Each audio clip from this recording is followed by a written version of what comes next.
Rolling Stone magazine, they had a list earlier this year, the top 100 films of the 90s. But I'm going to have to discredit it because you put Shawshank at 73, pass. Like, everyone was livid. Hey everybody, welcome to another episode of Real Impact. I'm Tom Bilyeu, and I took myself from scrounging in my couch cushions to find enough change to put gas in my car to building $1 billion business, not the least of which was from the things that I learned by watching movies and TV shows, and I'm obsessed with giving that back to other people and showing people how you can extract real value from things like today's film, which I'm excited to talk about. But first, I want to introduce to you, on my left, I've got Dr. Finesse, and on my right, Casey Files Elliott. And today we are going to be talking about Shawshank Redemption. Spoiler alert. So this one came out quite some time ago, boys and girls. So hopefully we are long past the statute of limitations on the spoiler alert on this one. But just in case, we thought we'd throw that out there. We are going to be talking about this in detail. Going in deep. Hopefully you guys will play along at home because we have some special segments and things that we want to get your answers to as well. But without further ado, Dr. Finesse, take it away. Tell us a little bit about your feelings on the Shawshank Redemption. Shawshank Redemption is my jam. And I think it's one of those movies that everyone appreciates. I remember vividly when it came out, everyone's like, you've got to see this movie, Shawshank Redemption. And I was like, Shawshank Redemption, it's just a weird title. And I'd known about it. I'd seen trailers, but I just wasn't in a rush to go out and see it. And everyone kept saying, you've got to see this movie. And finally, I was like, okay, I'm going to go. And I went by myself, and I sat in the theater, and I was just blown away. To me, it was pure cinema. Something I feel, and I don't want to sound like that person who's like, man, they don't make them like they used to. But this is a prime example where they don't make them like they used to. Yeah, because there's a sense of cynicism in the air with what I guess the studios think that viewers and audience members have, where they don't really go in deep with you know, that feeling of smouchiness and sappiness and creating and crafting a story and even giving dialogue to a character where they're kind of, I call it the Robert Redford dialogue. If you ever notice with most Robert Redford movies, and I got confirmation on this, but it was funny. I always notice in his movies, he has a moment. Actually, he has about 3 or 4 of these moments where it sounds like he's just doing a monologue. And he's talking and he's telling people about things and he's offering up lessons and, you know, anecdotes. And then I found out, I always joke that you can tell that he would take aside the script writer and be like, this is what I want to talk about. Here's the scene where I'm going to put this in. But I found out he actually does that. He like takes the script and goes, give me a pen. And he just writes in this part. So, but a lot of movies did that back then, and they weren't ashamed to do that because, you know, you got to take away from that. And I feel like that's lost. And Shawshank is one of those films that definitely has it. Morgan Freeman is that character. Tim Robbins even has moments where he talks about it with hope and all that, which I'm sure we'll get into. But I absolutely love that film, so much so that I'm still mad at Rolling Stone. Rolling Stone magazine, which I've always respected and I love, and it's almost like a Bible for me, especially coming from the world of booking music for about 15 years. They had a list earlier this year, which was the top 100 films, based on their opinion, of the 90s. And Shawshank Redemption made number 73. That's and I screamed, because I went from the top from 100. And I was like, wait, am I blind? What, 73? And I went back to see what the title was. And I was like, yeah, that's what I thought I saw. Top 100 movies of the 90s. And I felt better that it wasn't just me, because I went through Twitter, I went through the comments on the article, and everybody was like, man, this list was legit, but I'm going to have to discredit it because you put Shawshank at 73, pass. Like, everyone was livid. And I felt good knowing that everyone connected with this film like I did. Remember what they put at number 1? Oh, God, what was it? Goodfellas. Goodfellas. Yeah. Interesting. Which was very interesting. I mean, it's a cool movie, but it's bold. It's a good movie, but for this to be at 73, that's madness. So I'm going to jump my turn here, forgive me, and I'm going to say that I think if you're doing a list of all-time films, all-time, forget the 90s, if you're doing a list of all-time films and this one doesn't make it into the top 5, like, I discredit you immediately. and this may be, like, it's not my favorite film of all time, but I think it is, like, when I see it at number 1 all time, I'm like, full respect. Yeah. So, yeah, 73, that's madness. Oh, yeah, people were livid. I mean, everybody in the comments. I mean, literally every single comment. Even if someone had something good to say, they were like, but man, Shawshank at 73, like, come on. It was weird. That is pretty crazy. I think this is also one of the most enduring films. Like, if you want to talk about replayability, people coming back to it finding its way into popular culture, people talking about films. Like, I mean, this is one of those ones that references just come up and up all the time, which is pretty crazy. Now, my intro to the film when it was actually in theaters, I was pretty sure I was still in high school. I don't remember what year it came out, but 94. Okay, so I was my senior year in high school, yeah. and I remember going to see it, and we were trying to see something else, and it was sold out. And so somebody goes, "Oh, how about the Shawshank Redemption?" And I'm like, "That's such a weird name." And I had read this book. So I am still to this day obsessed with Stephen King. But as a kid, you can't imagine. Like, if you think I'm into Stephen King now, like back then, it was a total obsession. And I was like, I read this story one time years before that called Rita Hayworth and Shawshank Redemption. And I'm like, what are the odds that that's different? Like, it must be the same. And so I was like, yeah, let's go see this. I really want to check it out and see what it's all about. Now, the biggest surprise for me in the entire movie was that his name isn't pronounced Dufresne, which is how I read it in my head every single time, the entire time. You had your Alexander Dumbass moment. I did, yes. Speaking of. Exactly. So I was like, Dufresne, that is so much better. Every time I read it in the book, I was like, Dufresne, that is like the most clumsy name ever. That's what I get. Well, it's interesting we're talking about how popular the film is because I learned that it was not popular when it came out. It was actually a box office bomb. Was it a bomb or just sort of flat? It made, its opening weekend, it made $1 million. Oh, God. Then, by the end, low. yes, by the end of its run, in America at least, it had only made $16 million. Today, that'd be like $25 million. That's a travesty. So, nobody was seeing it. Wow. So it's actually awesome that both of you saw it in the theater because most people didn't. It got a little extra buzz. It was nominated for Oscars later that year, so I think people started paying attention. And funny enough, you mentioned the title. Morgan Freeman thinks that part of the reason no one saw it originally was because of the title. It's weird. Like, what does this mean? Literally, that's when my friends told me. I was like, Shawshank Redemption. Yeah. But eventually, Ted Turner ended up getting the rights to it, and it started airing on TNT on repeat, which is probably how I first saw it. I don't actually remember, but that is really what helped build it up as this beloved film. So it's interesting to think that that's really interesting. At the time, nobody cared. And that's funny too because I bet you went to go see it because here not on top of being a film buff, you were about to go to USC and study film, and I was about to go to Emerson College, which was a film and television school.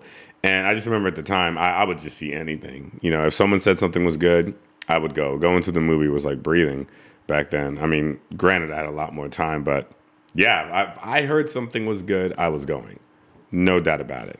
Now I'm like, I'll wait till it's on Turner Classic Movies 20 years from now.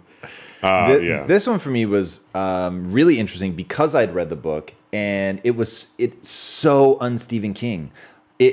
And he did that often in his collected short stories. So you have Stand By Me, which of course is from The Body, which is actually the same book that this is in. So the same book had The Body, which becomes Stand By Me, Rita Hayworth and Shawshank Redemption, which becomes The Shawshank Redemption, and then Apt Pupil, which gets made, and then a fourth, which has never been adapted, but it's like, if I remember right, it's a fantasy thing.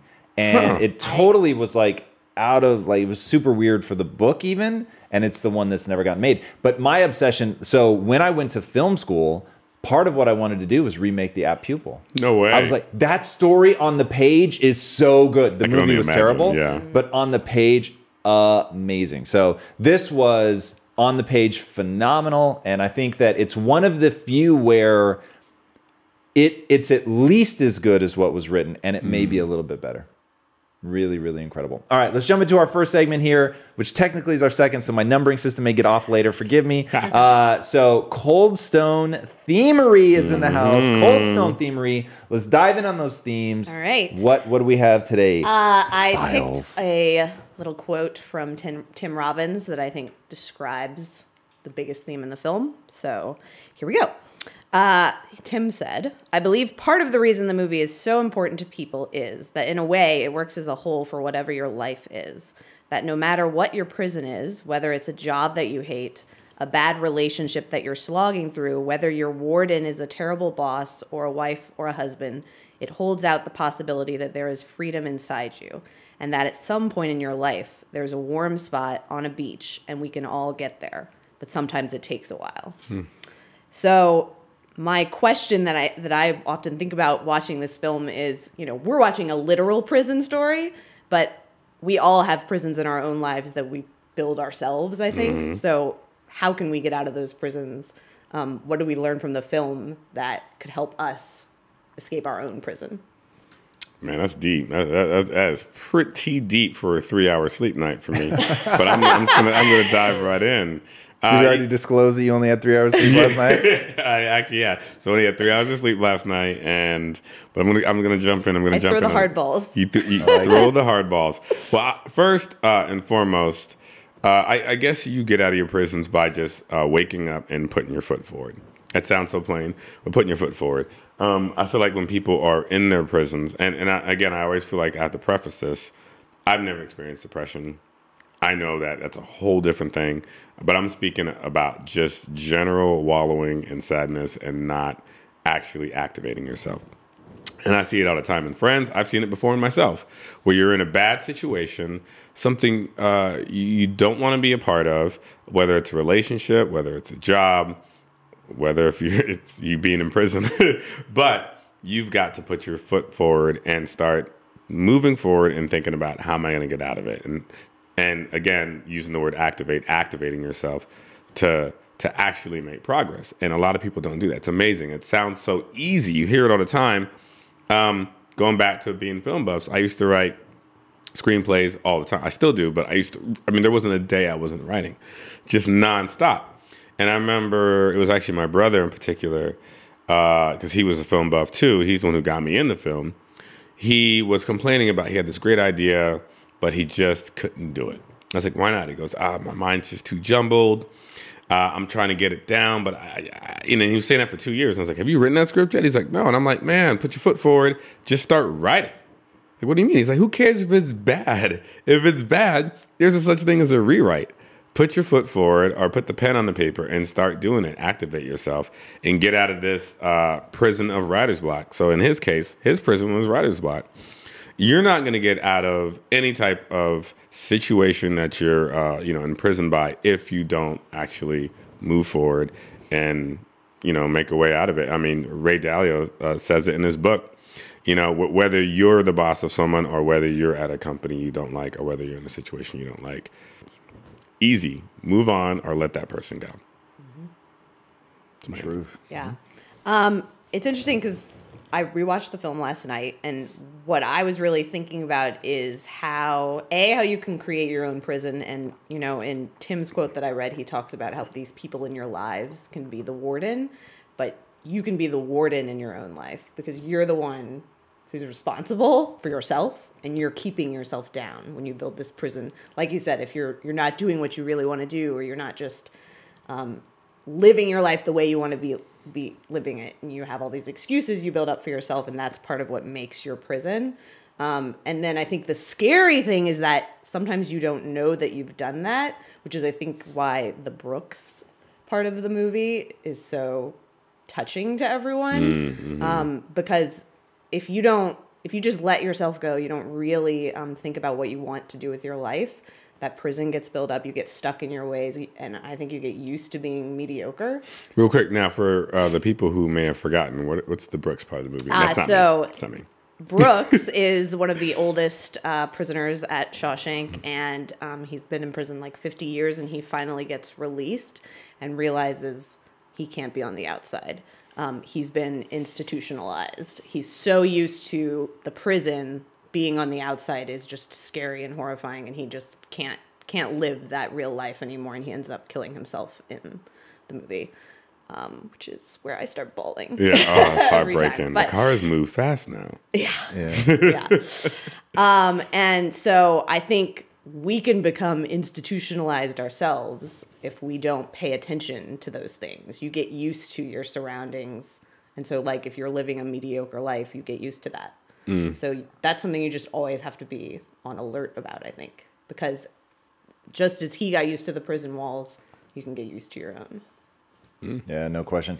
Part of what made this movie speak to me so profoundly is, or I'll even back up, part of what makes movies have such a big impact on my life, the reason I want to do the show, the reason that I really credit the things that I've read and the things that I've watched with building the scaffolding upon which my success sits, is things like this, especially because I encountered them young.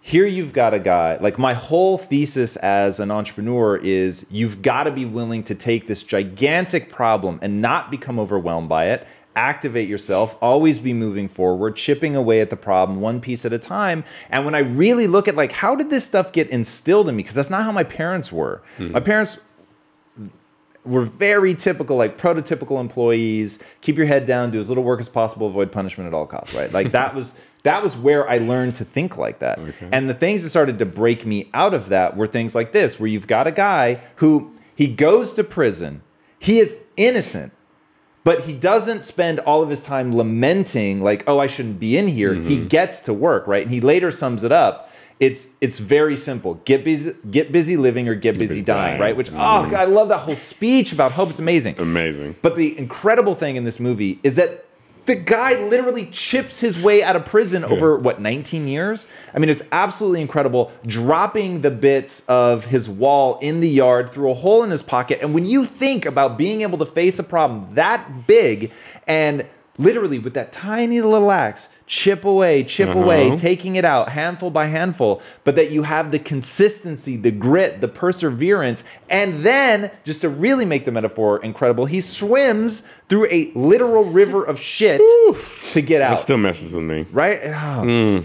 So it's like, when metaphors are powerful, narrative is powerful because it gives you something to draw on in those moments where it's like you want to stop, you want to give up. It's like you've got that image of Andy literally like picking away, and how much it inspires you, and thinking about, you know, how do you eat an elephant one bite at a time, right? And just really breaking it down and seeing an example of that. And to Tim Robbins' point, that in the end, and I know we're going to deal with this in detail later, so I'll deal with it cursorily now, but in the end, he makes it to that warm place, that beach, you know, that because he was willing to do all of this, and then he becomes the beacon of hope for Red. I mean, it's just like that stuff, if you let it inside of you, like if you let it actually become a thing where you go, okay, humans are capable of that. Like humans are capable of playing the long game. So I'm not going to read this as just a story or just a metaphor or brush it off as a movie. I'm really going to say, okay, I'm going to approach problems in my own life like that, which is pretty incredible. And we had a guy named Jarrett Adams, which, by the way, boys and girls, if you want to see a real life example of Andy Dufresne, look up Jarrett Adams. Absolutely incredible. We have another show on my /Tom Bilyeu channel where I interview people. It's called Impact Theory. We had this guy. He literally is a real life Andy Dufresne. He went to jail for almost 10 years for a crime he did not commit. He was later exonerated. But he spent his time, rather than chipping through the wall, he spent his time becoming a lawyer. It's just an absolutely insane story of perseverance and grit. And so it's like you see how close real life comes to this. You know, art imitates life, life imitates art. It's like this incredible circle. And there are few movies, maybe The Matrix being one of the very small handful, that have had an even bigger impact on me than Shawshank. But like, this movie really had a deep and lasting impact. And if you go read things that I've written, you'll see me reference Brooks. You'll see me talk about hope. You'll see me talk about, you know, Red. It's like these things have become a part of how I think. So, yeah. See, it goes back to, you know, what I said initially with this film, that they don't make them like they used to, because this film and clearly I'm going to reference Barack Obama's book called The Audacity of Hope, which is what this film has. Like, you know, it shows that you can have the audacity of hope. And I feel, actually, from what I understand, he picked that title for that book, President Obama, because, you know, we are in a world where people think, oh, hope is just something that you think of and you stay where you are and it's just, you're just hoping. But so how dare you have hope? But no, hope pushes you forward. Like, hope gets you out of a prison one by one, pebble by pebble, and crawling through pipes of shit. That's hope to me. And this film, I mean, it comes up. You hear the word so many times, and Tim Robbins has this little when Red says, "Oh, you can't hope." You know, it's going to get you in Hope's trouble. a dangerous thing. Hope's a dangerous thing. You know what I mean? So I love how I make Morgan Freeman's voice like that. Not even close. So he had the audacity of hope, and look where he got him. So I love this film's exploration of hope, and to your point about what you're saying, that if it's not backed by action, then there's really nothing. And the duality of Red and Andy, I think, really sum up the difference in humans. Humans fall into one of two camps. They are either Red or they're Andy, and they actually believe that to hope, to want, to really dream big is not only foolish, it's dangerous. Yeah. And that you're going to take your eye off the ball of like getting a good job, working, being steady, taking care of the family. And then you have people that are like, I'm going to dream massively and I'm going to execute against that. And how you think about hope, to me, it's what I call belief. Humans lead with belief. But I mean it in the way that Andy means hope, right? That if you don't hope that you can chip through the wall, if you don't hope that you can be on a warm beach someday, if you don't hope that it's possible to escape this prison, then you won't take the action. But Andy took the action because he had that hope, right? He had the arrogance of belief. He believed he could do it. He believed that he could curry favor with the warden. He believed that he could do good things for the guards and that he would be able to get the kinds of favors that allowed him to stay in a cell by himself. And he believed that he could chip away at the wall and hide it behind a poster and believed that he could carry the wall out and nobody would ever notice, right? Like he hoped enough that he took that first action. And so you've got this guy, Red, who's in prison even longer than Andy, but because he doesn't have that hope, he doesn't have that belief, he can't see the path to getting to the beach, he doesn't do anything. And so, like, that to me, like, that is fucking real, man. That is where people live. And I really, really wish people could see and truly understand that my own mother, who's always my biggest cheerleader, but my own mother quietly assumed I would fail. Okay? I didn't show any particular skills. I didn't show, like, no one looked at me and thought, oh, this is going to be the guy that goes on to do something. But it was that hope. It was that belief that I could figure it out, that I could win. Not that I was ready to win, not that I was going to win today, but that I could win. There was a path to me, this person, that could win. And that, like, hope, man. Get busy living or get busy dying. It's just so true. It's so true. That one really like hits me every time. I don't even need to watch the whole movie. I can watch that clip, and I'm like, it'll give me the chills every time. You just gave me the chills with your little talk right there. I was like, whew. It's crazy. Orange juice. No excuse. No, you're absolutely right about that. All right.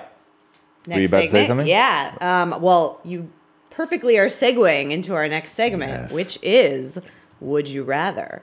So you were talking about the duality of those two characters. And one thing I noticed this time in viewing is how well they established that from the very beginning. So the beginning of the film is Andy being convicted of this crime that he didn't commit. You see the final scene where the judge says, I've convicted you to 2 life sentences, go to black. And then it opens on Red going to the first parole hearing that we've seen him go to. And so it's just like automatically like these two characters are like to me, the dual protagonists of the film. And you're immediately comparing them. So like you said, they're the two types of people here. Right. And so the film establishes that these are the two you're going to be thinking about throughout the film. And so my question is, both of them end up in prison for decades. They obviously have different viewpoints on how to get through that time in their lives. If you had to switch places with one of them, become one of those characters, which would you choose? And why? Oh, God. I mean, do I have to choose one? Yeah. That's insane. You have to. I would want to be like- either of them. This is Would You Select. Rather, man. I know, exactly. You know, I've one of my biggest fears, in fact, if not my biggest fear, is ending up in prison. Hands down. And it's something that I had since I was a kid. And I think have to thank my mom for that, because my mom was like, "Did you end up in prison?" And she would say things, "You're gonna get raped. This is gonna happen." Damn. Yeah, Mom I'll did never not forget. play. Yeah, she did not play. And then I also saw that movie Bad Boys. Have you guys seen that? Not the Martin Lawrence and Will Smith one, but Bad Boys with Esai Morales and Clancy Brown, who plays the prison guard in this film. But Clancy Brown in that movie is actually a prisoner. And in that film, Sean Penn gets in the fight with Esai Morales, and I guess he's defending his brother. I think his brother gets killed. I'm trying to remember exactly what happened in the beginning, but he ends up in prison.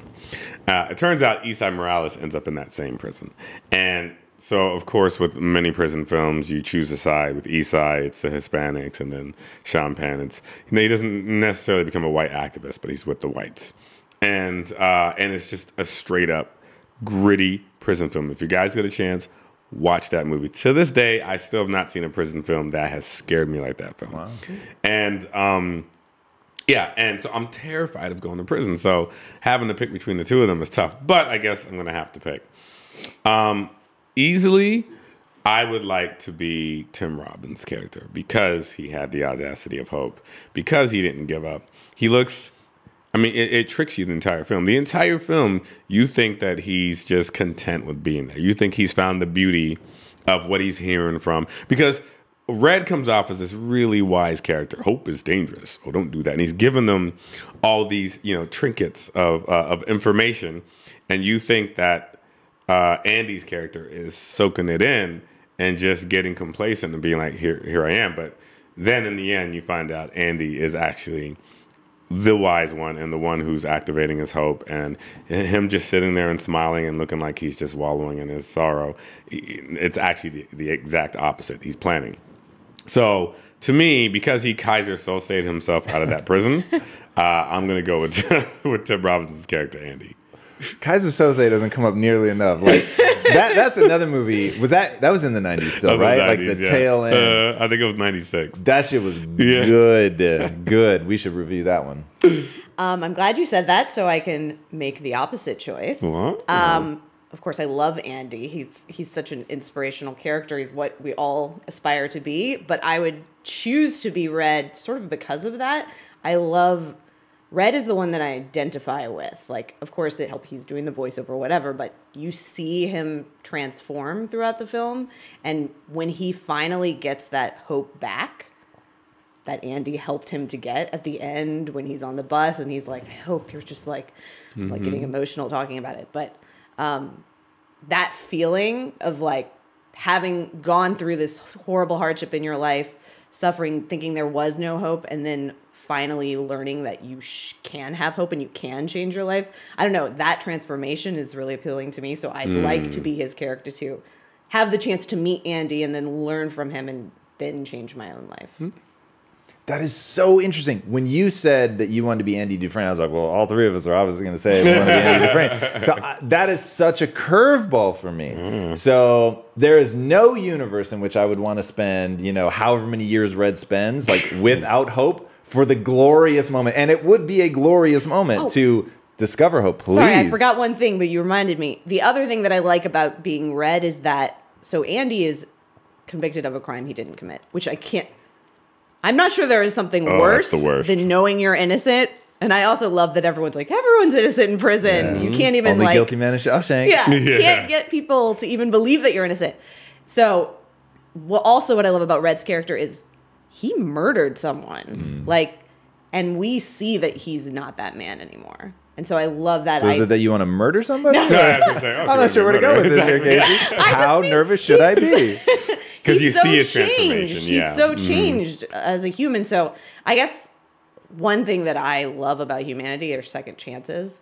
So his story in that way also resonates with me. No matter what horrible thing you've done, you have an opportunity to change yourself. So I think everybody knows that I'm going to say Andy Dufresne, and for all the reasons that I just detailed and you even echoed about why Christopher would want to be him, the hope, and that he takes action. So I want to take a second to talk about the amazing choice they make as filmmakers in this to tell the story from Red's perspective. And that's like one of the most genius moves that they do. Normally, the voiceover is from the main character's perspective, and that can go awry. But in this film, it brings you into this emotion so that you get condensed, thankfully, into 2 hours. You get the cathartic moment of being without hope, but like in a way that only Morgan Freeman can do, right? With that voice and the delivery. And so he is both wise and wrong. And it's this, the chills. It's this really fascinating thing where you empathize with him. You love Red. You get why he thinks the way that he thinks, and you understand it. And he's so honest. Like, we open with him, like, making this really bad, but not cheesy. It was a bad attempt, but like he sincerely wants to get out, but he's trying to be what they want him to be, right? And so you go on this journey just through those stamps. I have the chills, like just the timestamps of him going into the parole board and the way that he changes. And finally, by the end, he's like, I don't give a shit. Like, stamp whatever you need to stamp. Like, and he just lays that raw, brutal truth on people, and that. As a transformation, I hope that I can go on a transformation like that in my own life, where I can realize, the error of my ways. He's legitimately sad. It's not the right word. I'm not capturing it, but he's remorseful. He's remorseful that he killed somebody. Like, the most you could ever hope for somebody to be rehabilitated, Red is rehabilitated, right? He meets Andy, and it's this life-changing moment for him. He gets his hope again, but he goes through it. And so as a movie character, while I don't want to be him in real life, as a movie character, it's like the quintessential transformation. And he actually, and it's so wise to call them dual protagonists, because he goes on the emotional journey. You go on that journey with him, right? So Andy is, in some ways, the same character at the beginning and the end. He's less distant, he's less cold, he gets in touch with his humanity, and so has a great moment. But the real arc is Red's, right? And to watch him not only change in terms of telling people what they want to hear, to sort of flippantly embracing I'm the only guilty man in Shawshank, to that just incredible moment of remorse, to then you think he's going to kill himself too. He doesn't immediately go off to say Watanabe, right? So first he goes to the same place that Red goes. He's doing the same things. He goes on the same journey that Red goes. And it calls himself institutionalized as well at one point. You mean the same journey that Brooks goes? Sorry, Brooks, but he comes to a different conclusion. And when you see him take his knife out, you're like, oh, God, where's this going, right? And you see that Brooks was here, and then he writes, what, so was Red? And he says the line again, get busy. Living and get busy dying. You're goddamn right. Yeah, you're goddamn That's right. what I thought. Exactly, God, that moment is so great. Yes. And then, of course, we know the rest. But from a cinematic perspective. And thank goodness they cast Morgan Freeman, because you probably remember in the book, the character is a white Irishman. Oh, I didn't think I knew that. So they were just like, we're not going to ignore like the specifics of the character to cast him. And I love that they have a nod to that in the movie where, I don't know if you remember. Maybe it's because I'm Irish. Yeah. Yes, Where'd you get that name? Maybe it's because I'm Irish. I had no idea that he was Irish in the book. Wow. Which is funny because they've done that now twice with Stephen King. So they did it here, and then they did it again in the Dark Tower. Yeah. Now in the Dark, I love Idris Elba more than you can imagine, but that film is just an atrocity, an atrocity. And I say that with fear in my heart because I so want Stephen King to come on Impact Theory so that we can interview him. Like you more than anybody, you know. But I have to be honest, that movie was an absolute atrocity. And Roland Deschain, the main character in that, is like literally page after page after page. They talk about his piercing blue eyes, piercing blue eyes, piercing blue eyes. So yeah, that one could have been great. And when they first cast him, I was like, awesome. I love Idris Elba. Like, I bet he can pull it off. But the movie is just terrible, terrible. But here, anyway, it's phenomenal. And it goes to show that a great performance that draws you in with empathy, with humanity, like nothing else matters. Morgan became set for voiceover life because of this film. Oh my God. You know, I'm not exactly sure, but I'm pretty sure. Because this was that film where, you know, the whole movie pretty much is him doing the voiceover. And then after that, it's just like, I'm sure every advertiser on the planet was like, get that guy on my commercial. I need that guy selling my car. I need that guy selling my underwear. I need that guy selling my house. Yeah, And in fact, whatever he's selling, I'd like too, please. Exactly. It's, oh God, the way he sounds. Is Speaking of incredible. casting, just some fun other facts I learned. Tom Hanks and Kevin Costner turned this down to play Andy. And they actually had Tom Cruise in the role. Well, what? Partially because Rob Reiner's production company is the company that funded it or and produced it. And so it was right after he'd made A Few Good Men. So it was like really hot on having Tom Cruise. He even went to casting meetings or whatever, but Tom Cruise decided not to do it because Darabont was such a new director. He was like, He's like, I'm not doing Frank. Wow. so we dodged some bullets. We did, but it's interesting. They must have thought, oh, thank God I wasn't in that, as it's tanking at the box I'm office. Yeah. sure. So You know what's funny though is I don't see it as dodging bullets. I think it would have been a completely different film with Tom Cruise. Completely, and when he escaped from the prison, you better believe he would have been running because he runs in every one of his films. And I do love Tom Cruise. No offense. But I think it just would have been a different film. Kevin Costner, I think, is a dodge bullet. I think Tom Hanks definitely would have brought something to the table. Tom Hanks has the most expressive eyes to me as an actor in this generation. I'm kind of pissed though because Forrest Gump is what beat Shawshank Oh, for Best that's right. Picture that Yes. year. okay, That's right. I was going to That's say an the atrocity. movie that I thought we were trying to see was Forrest Gump, but I couldn't remember if they actually came out the same year. So if they did, then 100% Yeah, it was that's Forrest right. Gump. And it was also sold that out. year was Pulp Fiction. So those three movies, same year, and Forrest Gump Whoa. won. Crazy What- year, right? Do you know what month this came out? It's got to Don't have been have like that on my March or radar. something. I don't. Oh, I want to know don't now know. because if it was 94 and it came out, or it could have come out in the summer. I could have been back for, or it could have been the summer before I went to film school. But I was in film school when I saw Pulp Fiction, and because of that, like October. So wow, that's weird. When would I have? Oh yeah, October. No, I was already in college. Was it still playing during Christmas, or have I manufactured memories? all entirely possible, and I'm not sure which is the truth anymore. My whole world is being rocked right now. Well, I mean, because it's independent, who knows? Maybe it was released October in LA and New York, and then by the time Yeah, because I was with my high school friends. it could have been Christmas. That's interesting. It And could've did been it Christmas. anyway? We can look this up later, but I'm curious now to see if it came out at the same time as Forrest Gump, because I'm almost certain we went to see Forrest Gump. It was sold out, and we saw this. But Forrest instead. Gump was a summer movie, if I'm not mistaken. Wow. I'm Now- pretty sure it's a summer movie. Now we're going way too deep on this. So. All right. And Forrest, does Forrest really have two R's? Sure does. Yeah, Wow, it was look a at summer that. movie. Well, I would have misspelled that. Yeah. Well, So I remember it was dude. Memory. Yeah, because I'm a huge Forrest Gump fan, and I remember I love Forrest Gump. I do like it. But Yeah, I know people go do back. you like it and forth. more than Shawshank? Oh yeah, yeah. I do like it more than Shawshank Wow. Redemption. I do easily. But I was blown away by it. I love Tom Hanks, and I remember I was living in Germany at the time, and same thing when I was in Germany. You went to see whatever you got because you didn't get every movie. Movies came to the American theater there, and you just went.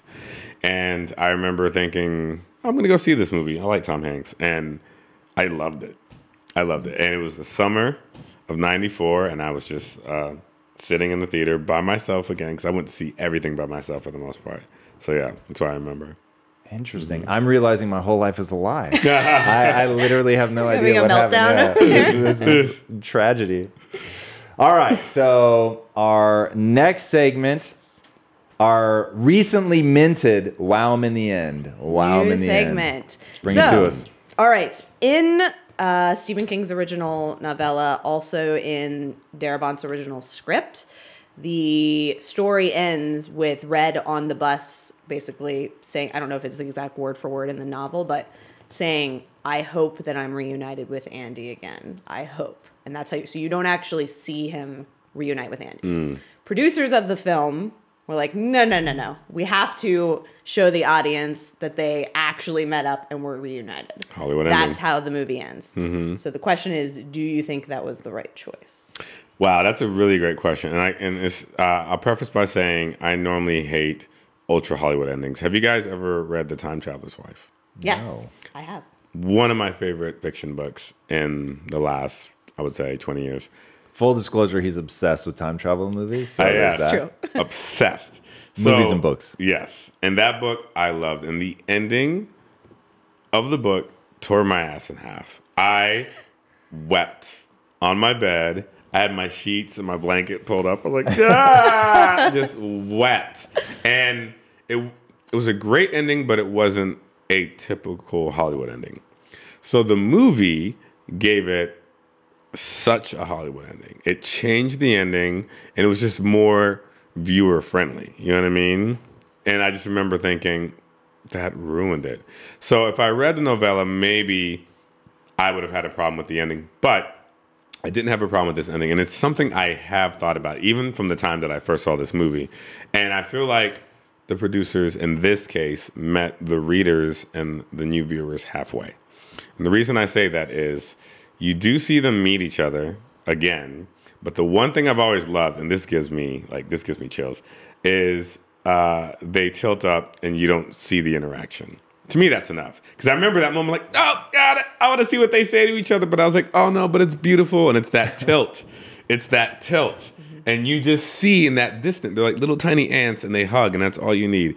Blown away by that ending still to this day. Like, I've probably only seen this movie 3 times. But I remember I saw it probably about like 4 years ago again for the first time in a long time. And that moment still resonates with me. I remember thinking like, fine choice, people. So yes, I'm okay with that ending because it meets you halfway. You make a strong, I like your argument, but I am going to say now that, I didn't know that there was an alternative before.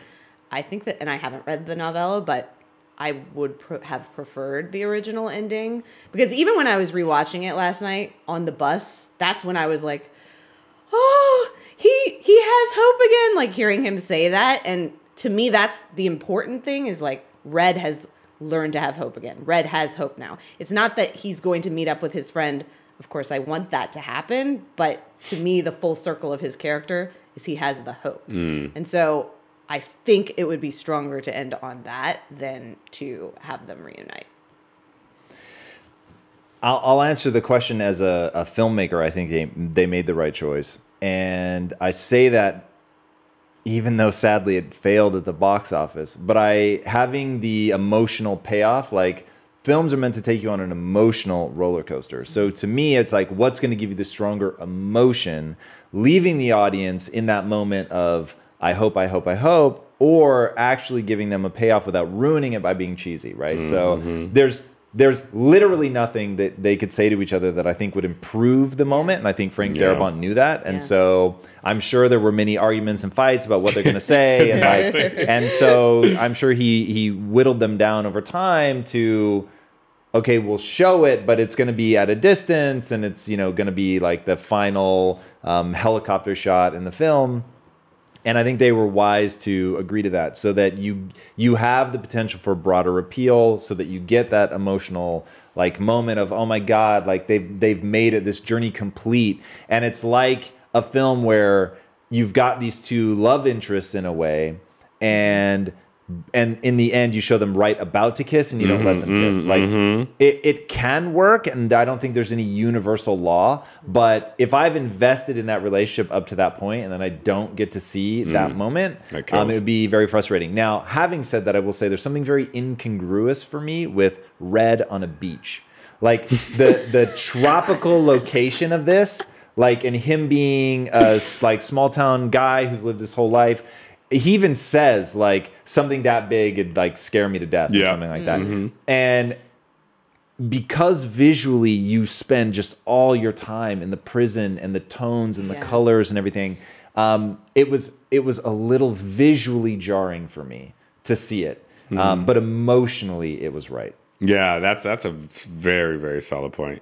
I guarantee you there was one asshole at the studio who was like, no, let's have Andy say, get busy living, and then Red say, or get busy dying. And they tilt up, and I'm like, and everyone's probably like, nah. Brilliant. Exactly. I guarantee you that was in one of the drafts. Safely say it. That's hilarious. Well, that movie is beyond amazing, and I think that end certainly hasn't held it back from becoming one of the greatest films of all time. No, So no. we'll definitely call that a win. All right, we're at the end, and our final segment. Where are your thumbs at? Where are your thumbs at? So we rate every movie on 2 criteria. Number 1, cinematically, where's it at? Was it a good movie? Did they do a good job? And then mindset, where's it at? Is there something to learn? Were there themes and topics that were discussed that are interesting, that are going to stick with you? It's not just a popcorn munching movie here today and then you're going to forget about it. So Dr. Finesse. Man, this is easy. I mean, as a movie, terrific.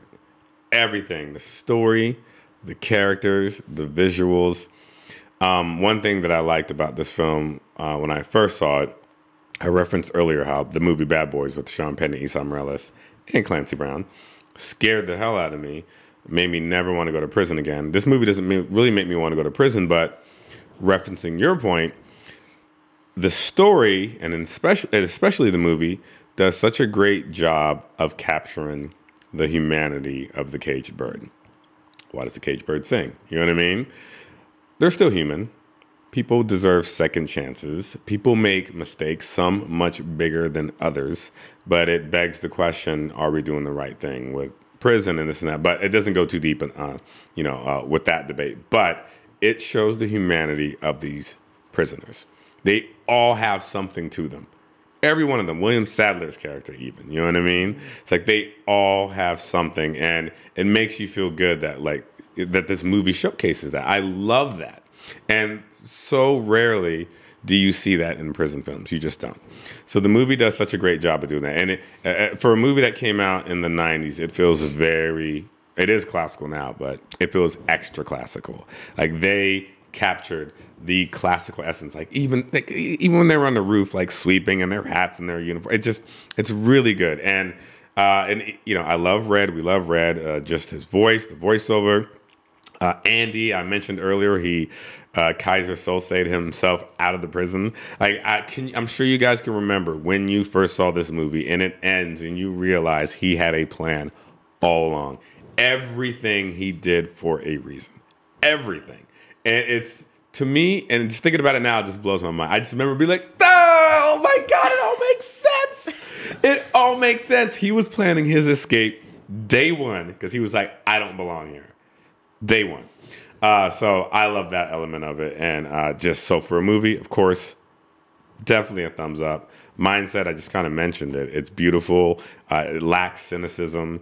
Everyone these days, films these days, if you get a movie like this, you're not going to see it in the theater. Maybe in LA and New York, but otherwise, iTunes, straight to iTunes, you know what I mean? So I praise it. And I wish filmmaking can get back to this and not be ashamed that they're tapping into the sappiness that we so love. Yeah, I mean, you said it so well. There's something about the prison narrative that's like the great equalizer. If you're in prison, you're in prison. And all the characters, no matter what they did on the outside, are just within this world. And that just works so well in a story. And so obviously it works amazingly well in this. I love the film. I loved having the chance to watch it again last night and re-experience it. It had been a while. So of course, for me, it's a huge, huge thumbs up. The performances are outstanding. We may have an argument that it's the best VO ever in a film. I'll tell you. Think of another. I can't think of. It's certainly not one that's landed as well and been remembered as well and had so much an effect on the actor who gave the performance. Yes, and like you said, that it is not the main character giving that. It's just so many great choices with how they let that fill in throughout the film. So huge thumbs up for the film and huge thumbs up for Mindset. It's hard to say that this is stronger on Mindset than Star Wars trilogy, but I kind of feel like this is like the A++. If you want to watch a movie and learn some things, you should watch this movie. I respect that. Two huge thumbs up. Like it. For me, cinematically, I think we'd be remiss not to bring up Frank Darabont. I think that he did just an absolutely phenomenal job with this film. And Roger Deakins. His cinematography, yeah, it was just like ridiculous. The music is also incredible. The score, Thomas Newman, you know, I'm a score collector. So good. Yes. There's one moment in the film that I always think about when I think about how well this was directed, and that was the rape of Andy Dufresne. Oh, yeah. And what happens is they're like in this, gnarly sort of back area in the prison, and it starts and they're fighting, and then the camera just starts pulling away, And Red's voiceover comes in and is like, I'd like to tell you that Andy put up the good fight and the sisters let him alone, but sometimes that's not how life works. Something like that. And we're drifting around and we can't even see them anymore. And we just keep pulling back through this really industrial, sort of ugly space. And the subtlety of that and the non-gratuitous way that he shot it was just like, you're in the hands of a master in his prime.